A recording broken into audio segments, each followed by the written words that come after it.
Assembly జరుగుతుంటే ఆటలా, ప్రజల సమస్యలు పట్టవా అంటూ కాంగ్రెస్ ప్రభుత్వంపై ఆగ్రహం వ్యక్తం చేశారు బీఆర్ఎస్ వర్కింగ్ ప్రెసిడెంట్ కేటీఆర్.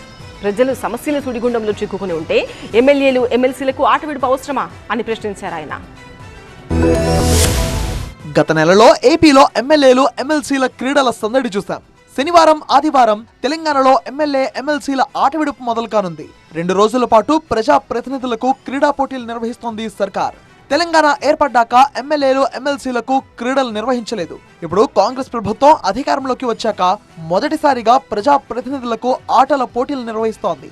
ఇందుకోసం క్రీడా కమిటీని కూడా నియమించింది. ఇందులో అధికార పార్టీతో పాటు ప్రతిపక్ష పార్టీకి చెందిన కౌశిక్ రెడ్డి, సునీత లక్ష్మారెడ్డి, ఎమ్మెల్సీ తాతా మధు కూడా ఉన్నారు. అయితే ప్రజలందరూ కష్టాల్లో ఉంటే మనం ఆటలాడడం ఏంటని బీఆర్ఎస్ ప్రశ్నిస్తోంది. అందుకే ఈ పోటీలకు దూరంగా ఉంటామని ప్రకటించింది. అసెంబ్లీ సమావేశాలు తక్కువ రోజులు నిర్వహిస్తున్నారన్న బీఆర్ఎస్ అందులో 2 రోజుల ఆటలకు కేటాయిస్తే ఎలా అని ప్రశ్నించింది. ప్రతిపక్షాల నుంచి వస్తున్న ప్రశ్నలకు సమాధానం చెప్పలేక 2 రోజులు క్రీడా పోటీల పేరుతో టైం పాస్ చేసేందుకు ప్లాన్ చేసిందన్నారు కేటీఆర్.